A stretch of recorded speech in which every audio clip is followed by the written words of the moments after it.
नाज़रीन कबी ख़बरों ते पहुचाईंदासीं। सखर हैदराबाद मोटरवे में जवाबदारनि मथां फ़र्द जुर्म लागू कयो वियो आहे। अवांखे आगाह कयो पिया मोटरवे मेगा स्कैंडल बाबति तव्हांखे ॿुधायूं पिया। हैदराबाद जी एहतसाब अदालत समूरनि जवाबदारनि ते फ़र्द जुर्म लागू करे छॾियो आहे। मोटरवे मेगा स्कैंडल बाबति तव्हांखे आगाह कयो पिया। एहतसाब अदालत समूरनि जवाबदारनि ते फ़र्द जुर्म लागू करे छॾियो आहे। जवाबदारनि खे अदालत में पेश न कयो वियो। वीडियो लिंक ज़रिए फ़र्द जुर्म पढ़ी ॿुधायो वियो आहे।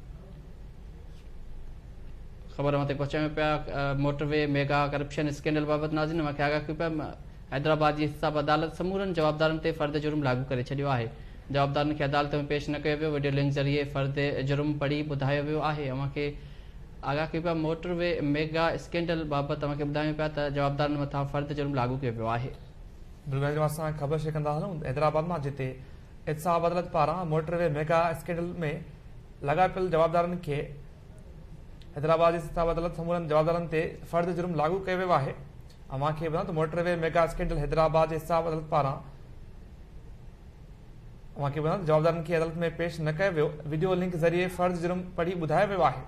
बिल्कुलु नाज़रीन मूंखे आगाह कयो पिया मोटरवे मेगा स्कैंडल बाबति हैदराबाद जी एहतसाब अदालत समूरनि जवाबदारनि मथां फ़र्द जुर्म लागू करे छॾियो आहे। अव्हांखे आगाह कयो पिया हीअ अहम ख़बर बाबति मोटरवे मेगा स्कैंडल बाबति तव्हांखे ॿुधायूं पिया। हैदराबाद जी एहतसाब अदालत समूरनि जवाबदारनि ते फ़र्द जुर्म लागू करे छॾियो आहे। ख़बर ते पहुचायूं पिया जवाबदारनि खे अदालत में पेश न कयो वियो। वीडियो लिंक ज़रिए फ़र्द जुर्म पढ़ी ॿुधायो वियो आहे। बिल्कुलु असां ख़बर शेयर कंदा हैदराबाद मां, जिते हैदराबाद जी एहतसाब अदालत मोटरवे मेगा स्कैंडल में एहतसाब अदालत जूं समूरनि जवाबदारनि ते फ़र्द जुर्म लागू कयो वियो आहे। अव्हांखे ॿुधायूं त मोटरवे मेगा स्कैंडल में हैदराबाद जी एहतसाब अदालत पारां समूरनि जवाबदारनि मथां फ़र्द जुर्म लागू कयो वियो आहे। जवाबदारनि खे अदालत में पेश न कयो वियो। वीडियो लिंक ज़रिए फ़र्द जुर्म पढ़ी ॿुधायो वियो आहे।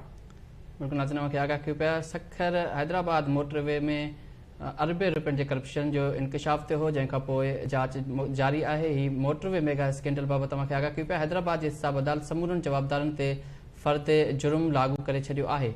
अव्हांखे आगाह कयूं पिया जवाबदारनि खे अदालत में पेश न कयो वियो। वीडियो लिंक ज़रिए फ़र्द जुर्म पढ़ी ॿुधायो वियो आहे। बिल्कुलु असां ख़बर शेयर कंदा हैदराबाद मां, जिते हैदराबाद जी एहतसाब अदालत पारां मोटरवे मेगा स्कैंडल में समूरनि जवाबदारनि ते फ़र्द जुर्म लागू कयो वियो आहे। तफ़सील मालूम कंदासीं। असकर खानोटी असांखे जॉइन कयो आहे। असकर, छा तफ़सील आहिनि मोटरवे मेगा स्कैंडल बाबति आगाह कजो। जी बिल्कुलु सखर हैदराबाद मोटरवे जे मटियारी ऐं नौशेरो फेरोज़ मेगा करप्शन स्कैंडल जे हवाले सां जो एहतसाब अदालत में हिते हैदराबाद में ॿुधणी थी आहे। जॾहिं त अॼु नैब पारां ॿिन्ही रेफरेंस खे जेके अलॻि अलॻि रेफरेंस हुआ उन्हनि खे गॾाए हिकु रेफरेंस वारो अमल मुकमिल थियो, जंहिंखां पोइ अदालत समूरनि जवाबदारनि खे ते फ़र्द जुर्म लागू करे छॾियो आहे। ऐं जॾहिं तव्हांखे ॿुधायूं त अॼु कंहिं बि जवाबदार खे एहतसाब अदालत में पेश न कयो वियो, पर वीडियो लिंक वसीले समूरनि जवाबदारनि खे रेफरेंसिस में संदनि मथां लॻायल ॾोह पढ़ी ॿुधायो वियो, जंहिंखां पोइ उन्हनि ते फ़र्द जुर्म लागू करण वारो जेको अमल आहे उहो मुकमिल कयो वियो आहे। जॾहिं त जवाबदारनि पारां संदनि मथां लॻायल इल्ज़ामनि खे मञण खां इनकार कयो आहे ऐं उन्हनि जो चवणु आहे त असां एॾो न कयो आहे। पर जॾहिं त नैब उन्हनि मथां जेके फ़र्द जुर्म लागू करण जे हवाले सां एहतसाब अदालत समूरा सबूत पेश कया आहिनि लिखत में ऐं रिकॉर्ड ते आंदा आहिनि त जेके जवाबदार आहिनि उन्हनि कहिड़े तरीक़े सां हर जवाबदार